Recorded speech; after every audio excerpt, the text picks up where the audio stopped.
Hey Rishi, welcome to VAARTA 2023. This is a dialogue series with industry experts like you on digital safety of children. Rishi is a gaming expert and he's the founder of and CEO of Photon Tadpole Studios.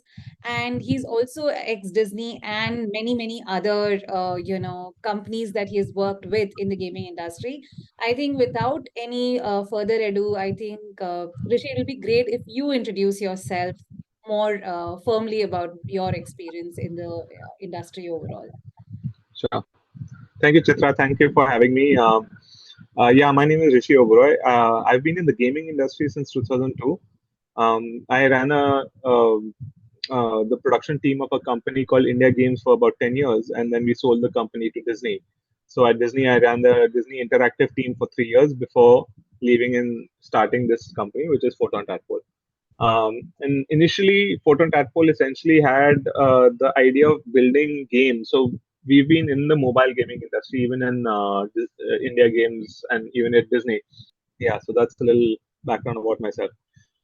That's really awesome, Rishi, and especially when you said kids. I mean, it's all about digital safety of children that we're talking about, and knowing that you have such a vast experience in the gaming industry and developing games for kids. I think this is going to be like a super useful conversation with you. Um, One very important question is there's so much happening in gaming, okay, and many a times probably as a kid when I have seen gaming, for me it was like more of a going to a video game and looking at probably my siblings playing video game and at a video parlor, and to now where we are talking about say esports and kids gaming, and there's just so much that's there. So just from a very layman perspective, can you explain what are the types of gaming and what's really happening in the gaming industry? Yeah, yeah, that's a very big question actually, because there's so much happening that there are a lot of answers to all of that. But for the purposes of this conversation, let me try to break it down, which is relevant for this conversation, right? Um, so, uh, on a high level, there's of course gaming on different platforms, which means where people play the game. So it could be on a mobile phone, and that's the most relevant right now because the mobile phone is almost accessible to everyone, and especially in India. Um, then there's games on a PC games, which is accessible to most people. There'll still be in well, not tier two, but tier three, tier four cities, there might be people who have more access to a mobile phone rather than a PC. Um, so PC gaming is not that accessible. They have a lot of times those are shared um, devices that they have. And then at a more niche level is gaming on consoles. All the arcade gamings don't exist anymore right now. Not really. There might be a few here and there, but very less. But then the game consoles like on PlayStations and Xboxes and Nintendos and all. That's the other places where people have games, and those are really more hardcore games for the niche audiences. The PC games are more slightly more they're more deep, but they're also a lot more sort of engaged and a lot more for deeper audiences who get into that. Mobile gaming is for more of a large audience and a casual audience. And even within that, so that's breaking it down from a platform perspective. From a genre perspective, of course, we can look at it from a age wise or a genre wise, and a lot of times that is similar. Nowadays, you'll see everyone actually plays games, whether they play it, you know, casually, like maybe someone's waiting in line for something and wants to just you know pass the time, so play something quickly. So someone might just take out his phone and play a Sudoku game in like 10 minutes while they have time, or or you have the real hardcore gamers who teenagers and young kids who are playing cricket games or these shooting games and things like that. So those are there's a huge range. So within that, you'll find games that are termed as casual games, which will be your Candy Crushes and your matching games. simple puzzle, arcade type games. For the kids genre, of course, there's a lot of educational and like kiddie games. So especially for girls, we see a lot of dress up games. We see a lot of dollhouse games. We see things like that. And then uh, for boys, you'll see like a few building games, things like Lego kind of games and things like that. And then mm, as you grow older, there'll be a lot more. Teens usually start gravitating to more of the action oriented games, the shooting games, the PUBGs and the Garenas of the world. uh, and and of course within that there's a whole bunch of other games for like old for teenagers as well as younger people, uh, kids in the people in the 20s and 30s who continue to play these games even after they're out of their teens, and a lot of them then end up going into professional gaming tournaments like esports tournaments and things like that. And along with it, there's also nowadays, especially in the last couple of years, due to which the government has also brought out some regulations, um, which is essentially what they call the difference between skill-based games and luck-based games, on which there's actual money involved.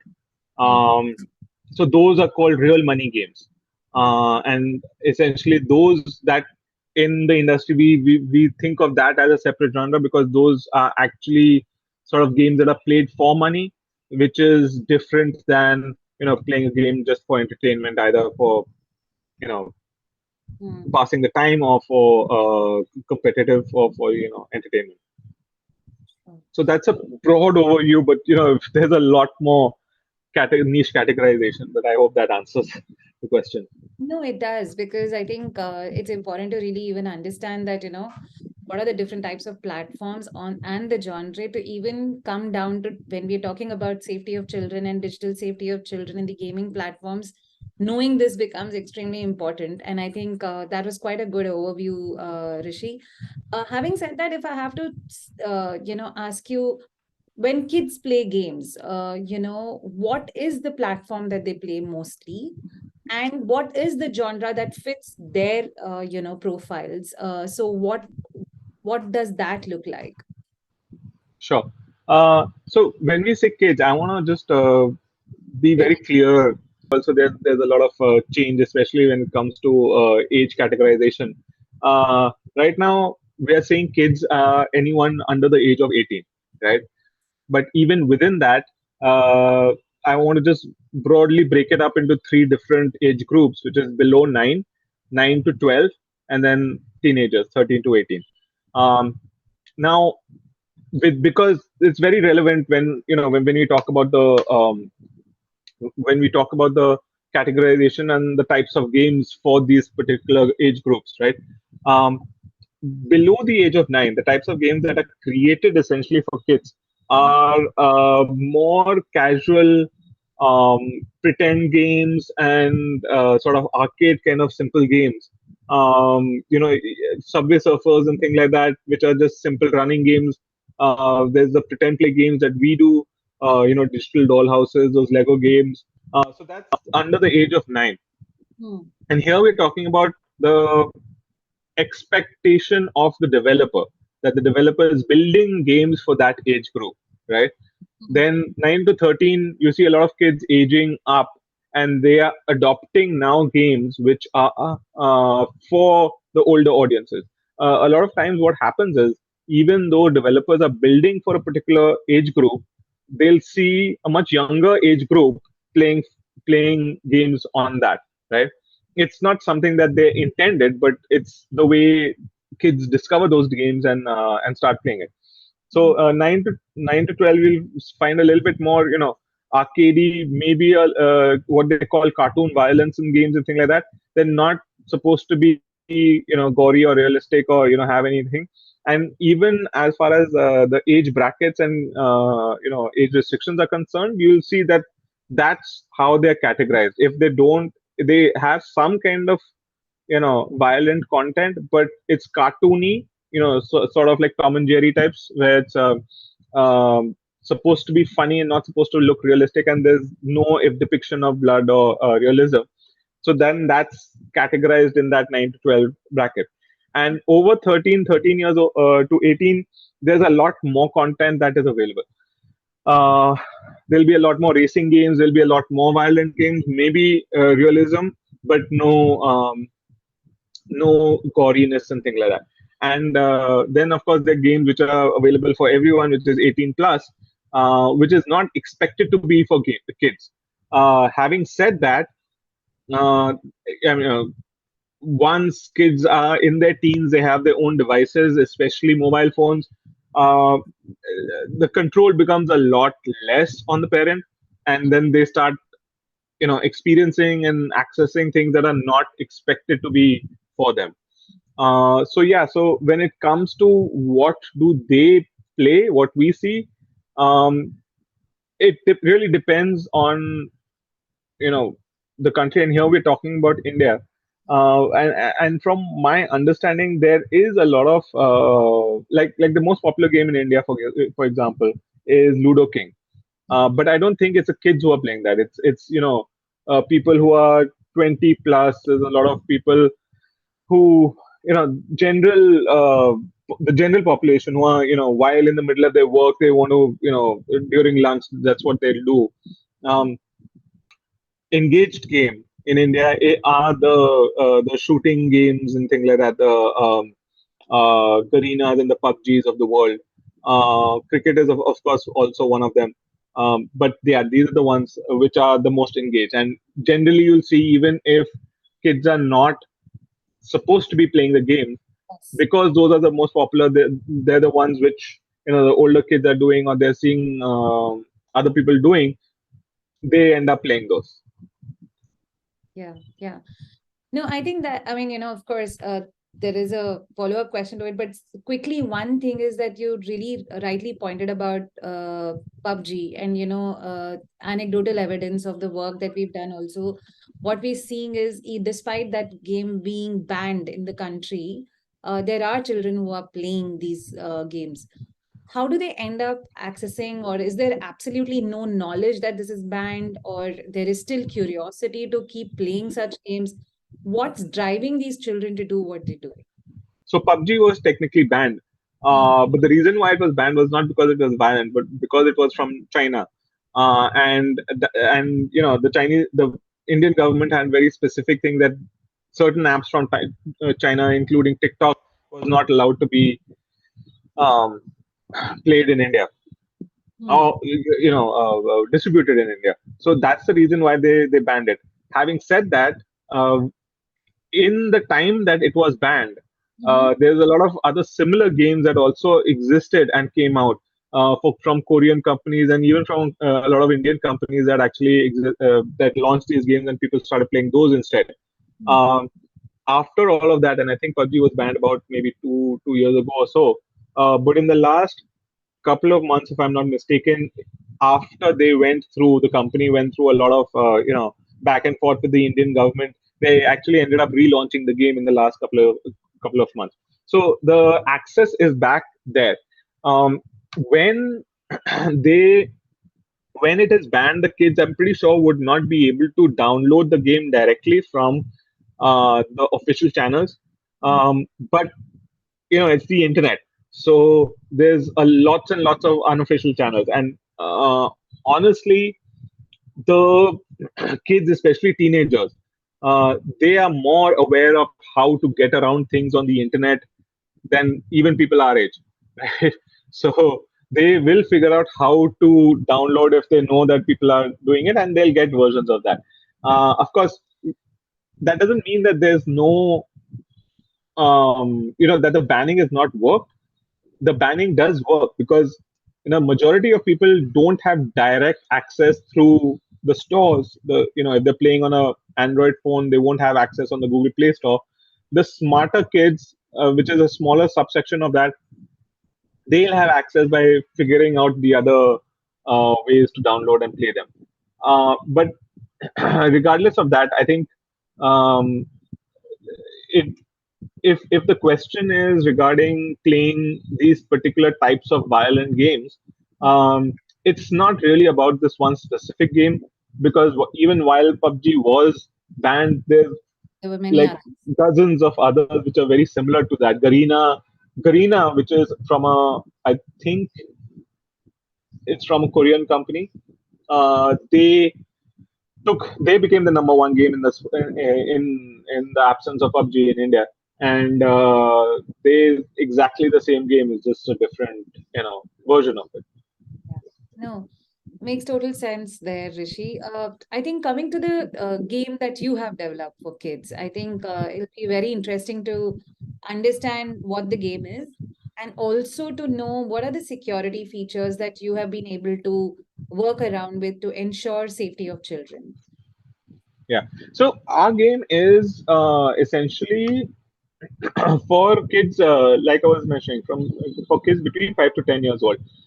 Actually, it's even aspirational for younger kids, for kids maybe even younger than 5 years old, and it's primarily, you know, our audience is more of a girl audience than a boy audience.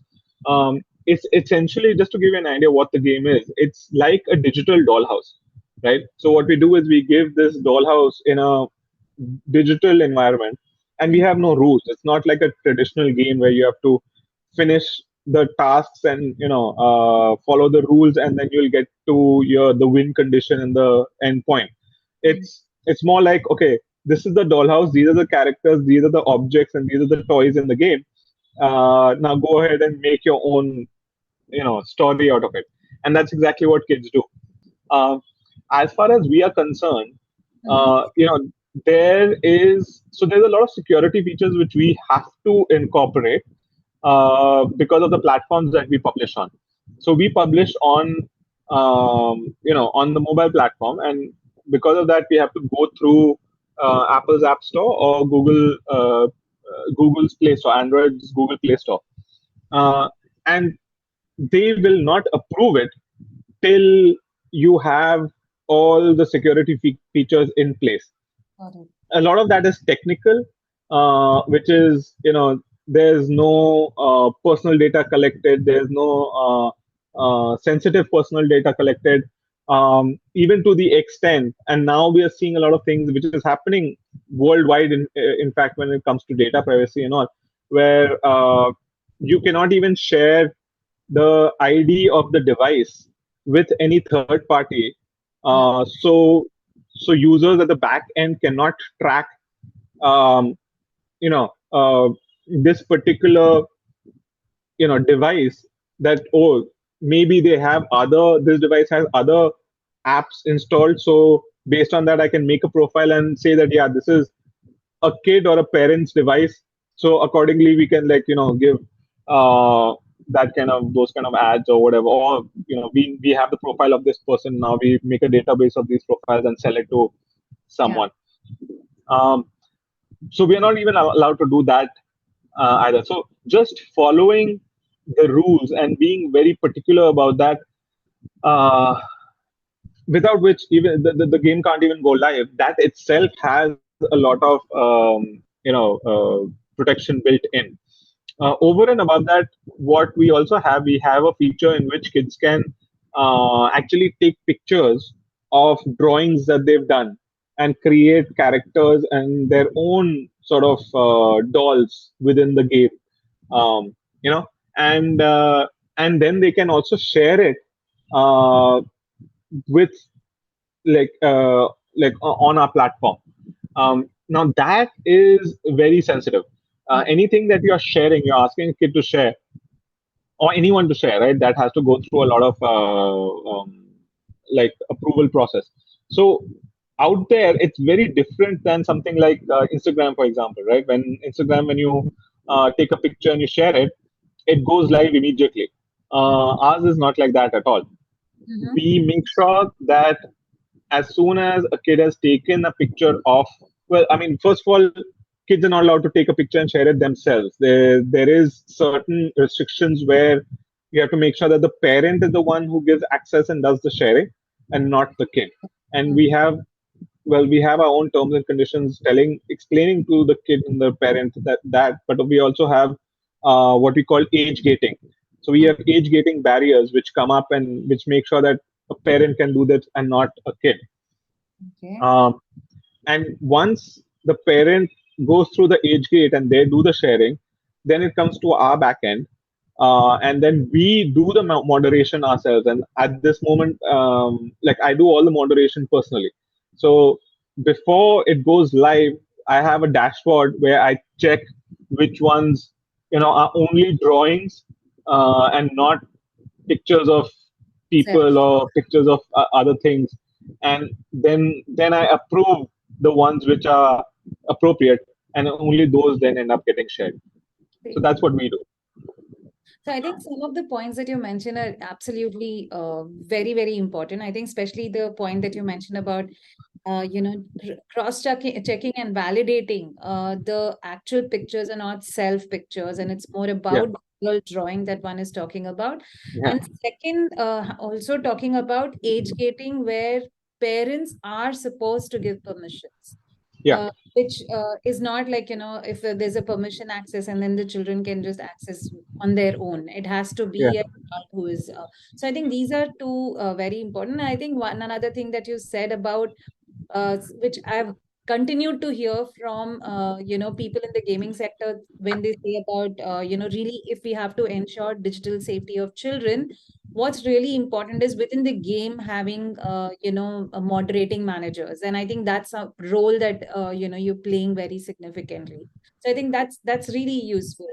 Uh, just carrying that on, I think one very important question is that child safety within the gaming industry, and your experience. You've been working in the sector for such a long time, Rishi, and I want a very honest answer from you on this. Is like, is it an afterthought or is it proactive? And when I'm asking this question, I want to ask you from the point of view of not just globally, India, but then just generally safety of children. Is it a proactive measure or an afterthought?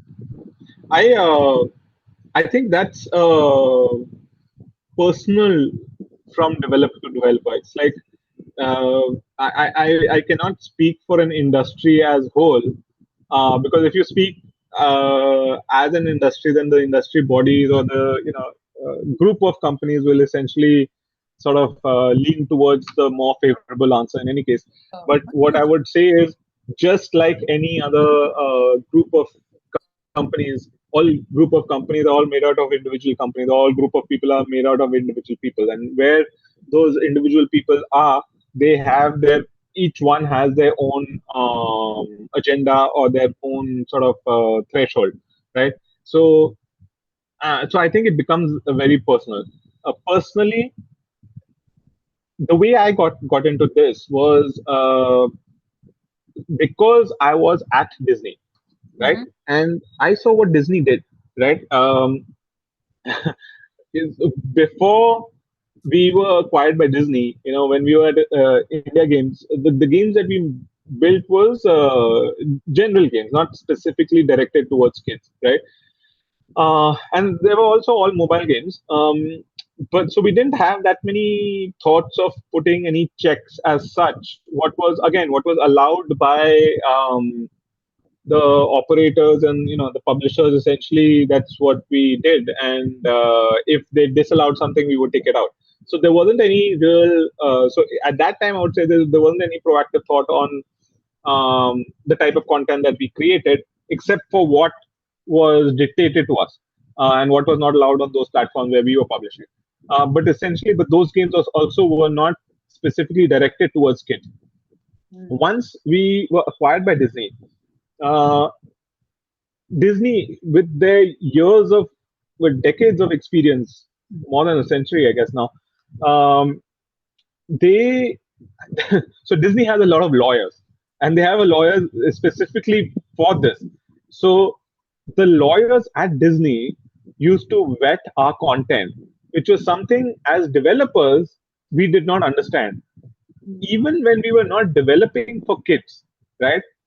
But I got a good understanding of what that meant, right? And I realized that the reason why Disney does that is because they are a kids facing company with a brand which is considered safe, Hmm. right? And if they want to be considered safe, especially by parents and the world over, Hmm. they have to make sure that they proactively, you know, try to do the best and provide the safest experiences wherever it may be for kids worldwide. So that's why we also saw that. And so I saw how they used to, especially the lawyers and the whole team, the brand, etc., etc. They used to approach content for kids, whether it's games or toys or shows, etc. Right? They were very on the forefront of making sure that to keep their brand as kid friendly and considered safe, they have to be proactive about it.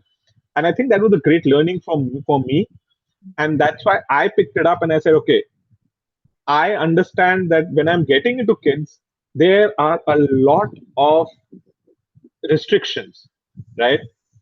But we have to be proactive about those things to provide that kind of safety. And only when we do, then can we build a brand which is going to be considered a high quality, safe brand for kids by parents.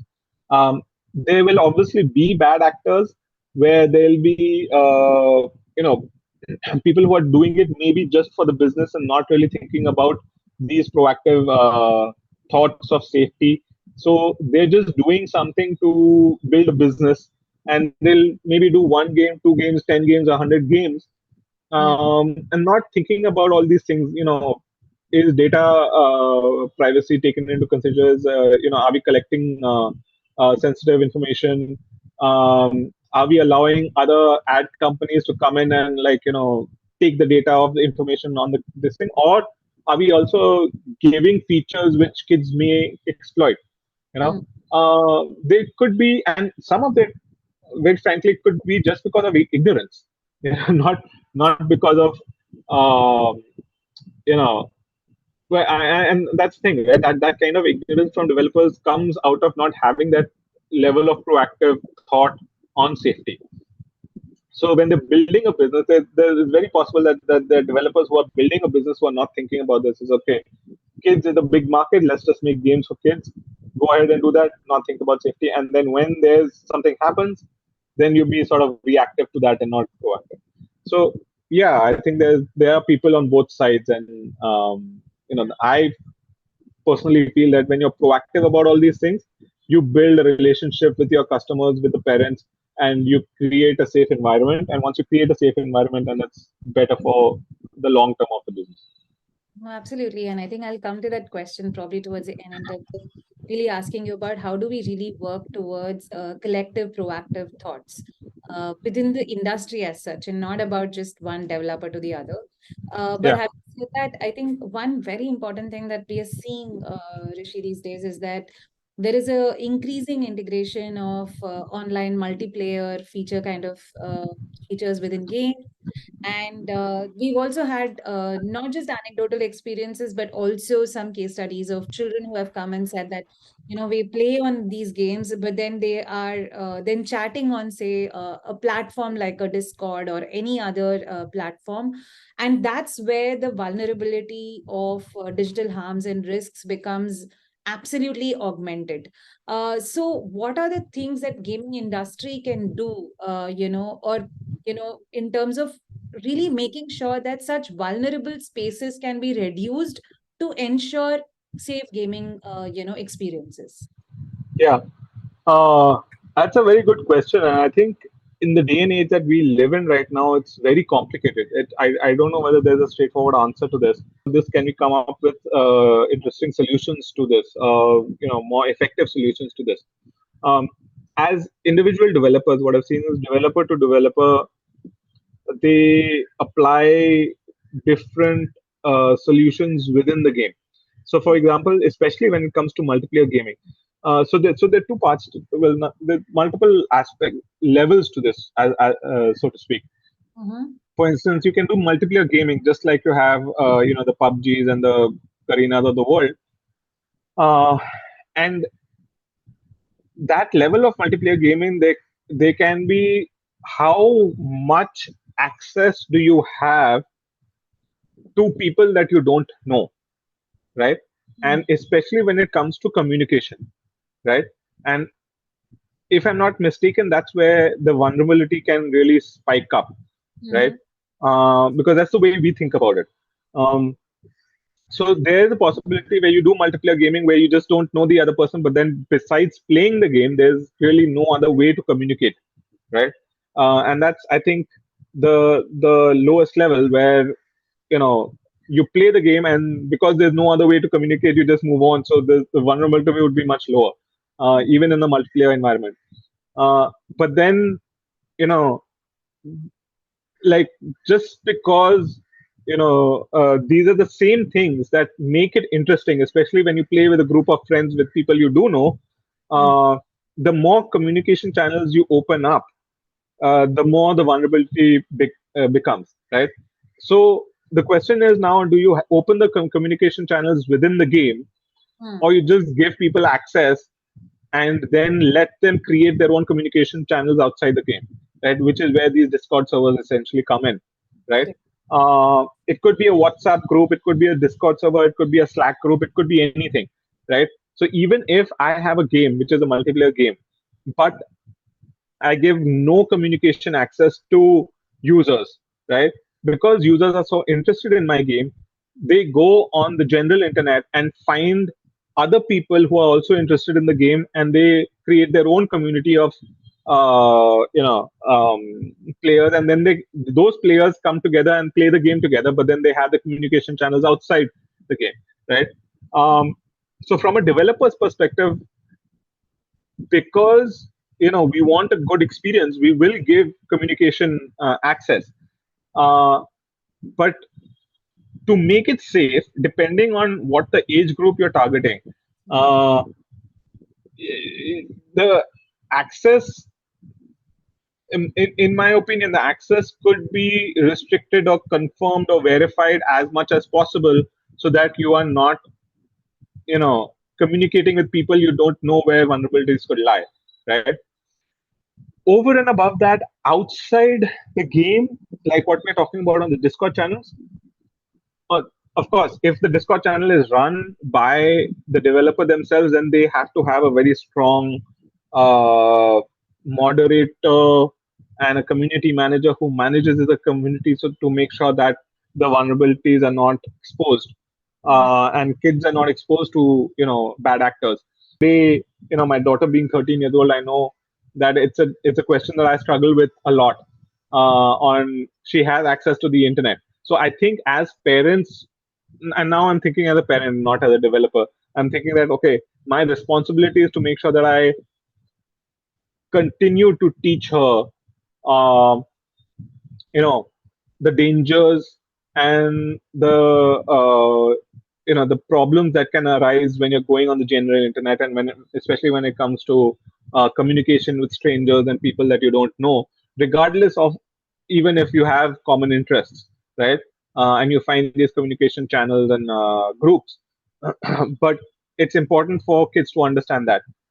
Maybe the solution to this is that developers need to also be very proactive about this, and advertise it, and spend marketing dollars to explain this to kids themselves, that hey, you know make sure that you go on official channels. Don't join channels that you don't know, or don't you know get involved with groups where you don't know anyone. Absolutely, I understand the complexities of it. And that's where I think, again, collective proactive steps need to be taken, even if that means that there is enough and more awareness within the platform of not doing something which is going to cause vulnerability. And I think Yeah, that's an area that definitely has to be explored. And I like when you say that, investing that dollar. And I think investing even a dollar to make children safe is going to go a yeah, long way for businesses. And I think that's something that they have to really focus on and make it happen. I just want to pick up on what you said about, your daughter and thinking from a parent, as a parent. I think in your opinion, and you're a developer and you're a parent as well. And I'm sure there are a million parents out there who have children who are playing, whether parents know it, don't know it, but with access, it's a done thing. So what can parents do, in terms of playing an active role to effectively engage with these their children to reduce their gaming time, uh, but also how can they ensure that they're playing the age appropriate game? What's the right way to engage with a child who's playing games? Because I know there is never going to be a right answer, because I'm a parent too. But I think we definitely need to figure that out as to what's the mediation technique that we should use with children when it's about gaming. Yeah. No, I think you're absolutely right. And again, I'm going to talk, with my experience as a parent and not an expert in, raising children. Just what I can, uh, what I can think about. But I think it's really important, right? That all type of media that is there right now, and the internet being the most complicated out of that, but most media that is created with which have channels of distribution which are sort of monitored and regulated, they do come with age restrictions, right? Now, especially talking about the internet and phones, for example, um, I think it's critical. Okay, first of all, I think it's the most important thing for a parent is to make sure that they are involved, right? That involvement takes time from the parent. But if that involvement is not there, then and it becomes a little bit more sort of casual and like, yeah, let them figure it out. Uh, then the possibilities could be much more difficult to handle. But uh, in this specific case, what I'm talking about, and when I'm talking about involvement, is like uh, your you make sure that your kid has a sort of in the family plan of your own ID, right? Which is your Google ID or your Apple ID, so that the kid always has to take permission for any app that is installed in their phone, right? So one thing is what they are installing. Hmm. A lot of times that's also not enough, but at least you have that awareness of what they're going to be using, whether it's a game or an app or social media, whatever it is, right? um, the second thing, which again requires a lot more involvement, is to understand what that app or game is and what is the possibility of vulnerability within that, right? And Instagram, I think, is the biggest example of this, where okay, that okay, Instagram can be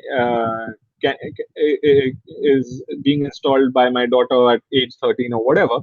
Uh, but what is it going to be used for, and what are the sort of extremes and the risks that could be involved?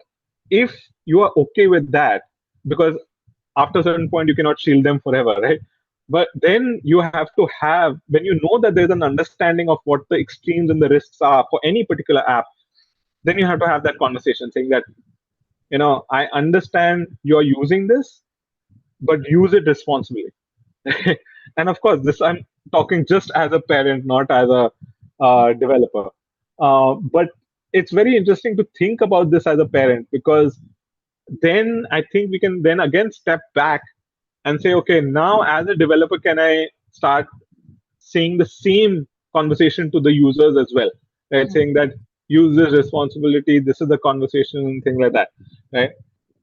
Yeah, no, I think that's important. And I think the more and more you're involved, the better it is, but not be intrusive as well. So I think there's such a thin balance between involving and being intrusive. So I think, Yeah. yeah, it makes a lot of sense. Just one follow-up to that would be that, of course, we keep hearing about, quite a lot of challenges that are there with, gaming platforms, vulnerabilities. But I think it's a good space here, Rishi, if you can share about some of the benefits of children playing games, and how does that really help them cognitively, or probably just being a part of an ecosystem of playing a game like that. Equally important to know, why should you even play a game? I mean, this is a very interesting question, right? It's like, what's the benefits of doing anything which is just causing you, like, letting you have fun? I mean, a lot of times the reasons why kids get into playing games, or anyone gets into playing games, is to have fun, right? I mean, I got into the business because it was fun. I used to have fun playing games. Uh, but when you do go deeper, there are a lot of benefits. At a younger age, of course, and everything in moderation, right? I mean, you cannot allow kids to sit on those devices for 8 hours a day. Um, those also lead to issues. But when things are done in moderation, and depending on the type of games and content that they are allowed to consume, there are various benefits. The types of games which allow you to sort of make quick decisions, help your decision making skill. There's a lot of hand-eye coordination. There's a lot of there's a lot of puzzle solving. In most games, there's a lot of puzzle solving or strategic thinking, especially when games that are age appropriate or tending higher. Most games that are successful have a certain level of strategic thinking and cognitive puzzle solving, etc. The better you want to become, the better you become in that type of thinking or puzzle solving, etc. So that definitely helps them. And these are mostly puzzle games and sort of thinking games, which are designed specifically to train your brain and keep your brain sharp. Our game, which is for kids between 5 to 10 years old, uh, literally when we launched it, the name of the game is Leela's World, and the subtext is create, play, learn. Right, and the reason for that is what we see. And when you notice, young kids, 3 4 year old girls and boys doing pretend play, playing with their cars or their dolls, and what they're doing is they're telling stories. Yeah. You listen to them, and they're telling stories, right? They're telling, so they're repeating what they're seeing in the real life, but in a toy environment. And we've seen so much creativity come out of that, right? I mean, the beauty and what really our goal of what we want to build also is to really enhance that creativity, because truly we feel that creativity is something that is, it's so abstract that it's very difficult for schools also to teach in a formalized environment. And as long as you give the right tools for creativity, you'll see kids blossom and shine and even learn. So coming to something that's happening in the country now, data protection bill has got passed now, and it's pretty much there. And this is definitely going to make a lot of data fiduciaries who are collecting data accountable. Yeah. How is, I would not say going to impact gaming industry, but also what's your take on it, and what's the message that you derive for the gaming companies now? Yeah, no, this is a very important part. Of course, there is an impact for developers in general and for game developers, especially for kids game developers. And I'll explain to you how that works, right? Just like you're saying, the cost benefit analysis is we have to like put the money to in favor of keeping people safe. So safety first on that. So data protection is very critical. What happens is that, like, the more rules that come into place, the less data developers are allowed to essentially take from the users, and b then share it with other users, right? Earlier, that might have been just a sort of unwritten statement, but now it's also implemented as far as the way it is allowed to be done technically. So for example, uh, and for kids it's a lot more, for kids apps it's a lot more sort of strictly implemented, and it's especially for kids developers, because for for apps which are not directed at kids, there are pop-ups that come saying that, hey, um, this app wants to collect your device ID. Are you willing to share it? Right? And users have the option to say yes or no, and they give certain information on, this just helps you sort of better advertising or whatever. Um, but for kids, you're not even allowed to do that. You're not allowed to put up that pop-up at all. So when we talk about the impact, that's the impact that developers are going to have. Mm. but they don't have a choice, right? Right now, we have to make sure that we adhere to that. Even before this, we never used to do this, and we knew that at some point this is going to come about because so we launched our game in 2021, uh, first quarter of 2021, and even at that time, before Google had implemented a lot of this stuff. At that time, even Apple had not implemented their policies. COPPA was in place and GDPR was just coming in. But even at that time, we knew that collecting any information is going to be a slippery slope. So we have to make sure that we have to find ways of reaching our consumers without using this collection of data as an excuse of finding out. So that's definitely going to be the direct impact on developers. But overall, it's definitely a positive thing because there's so many bad actors in the industry that even if you don't know as a developer, if you don't know, uh, your data might be which is collected might be used spuriously by some other organization. This is really gonna, it'll be good to see how gaming companies and developers are gonna really internalize this and institutionalize this. But I think this is definitely required in terms of ensuring privacy of children and not really sharing of data with such an ease with which it was happening in the past. Yeah, I just wanted to understand. My thought is that there isn't a self-regulating body within the gaming industry in India. Is that a way to really bring in collective proactiveness? And what would that take for people like you and getting people together you who are like-minded, Rishi? yeah, no, absolutely. So this is a great question, and it's actually right at the it's happening at the right time because over the last 6 months odd, we've seen a lot of activity, and I'll tell you why this has been happening.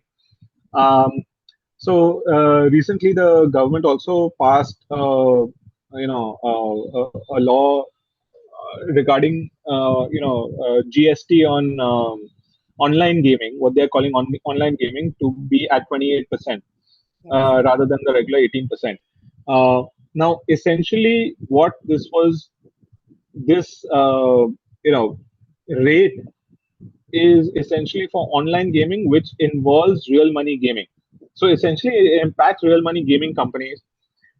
All of the companies in India which are not part of the real money gaming would not be impacted. Hmm. But the real money gaming companies want to make sure that the companies that are not part of the real money gaming, they're not doing real money gaming, also sort of grouped as online gaming so Hmm. that they can go to the government with a bigger stance. But the other companies don't want to get involved. They're saying that listen, we are not the ones who want to do real money gaming, so why should we be involved in that? Because of that, what has happened is that there's been actually a lot of activity in creating SROs, right? Hmm. So the real money gaming organizations, they already have a body with very powerful people. So just to give you an idea, right? I think if I'm not mistaken, last year there was a report which pegged the gaming industry in India to be at $1.8 billion, out of which 1.8 or 1.7, out of which real money gaming was about 1 billion, right? 1 or 1.1 billion, which means about 600 to 700 million is non-real money gaming, right? Hmm. Still a growing number, not very big, but it is growing, right? So the real money gaming, of course, they have much deeper pockets. They're a lot more funded, and they're also a lot more powerful. They have a lot more sort of influential people in the in politics and organizations. So their associations essentially a lot stronger, which they go and lobby the government for against these essentially rules of 28% GST and things like that. Part of what they want is to get the online gaming, the non-real money gaming to be part of those. But Hmm. since the remaining companies don't want to be part of that, they are forming their own SRO. Hmm. So, so those organizations are coming out. The good thing about these organizations would be, the first impact, and there's been sort of a response to the government before this rule was also enacted, when the government had essentially proposed it, saying that okay, we are open to responding to this proposal. Mhm. So the companies came together and formed a sort of not a real SRO, but a sort of a group of companies, and saying that we're all signing this document. Reasonably big companies in the non-real money gaming space, in the regular gaming space, and saying that hey, this is what we're proposing. We want clear nomenclature between online gaming, real money gaming, and non-real real money gaming, and therefore the tax brackets accordingly. And in that exercise, the organization was essentially thrust forward, and now there's real talk about getting the SRO together. I think it'll be very important for us to do a lot of spend a lot of marketing dollars and essentially create awareness campaigns of, especially towards parents and kids, of understanding the age rating, Mm. understanding what access they should be giving and what they shouldn't be giving, so that we create a safe environment for kids.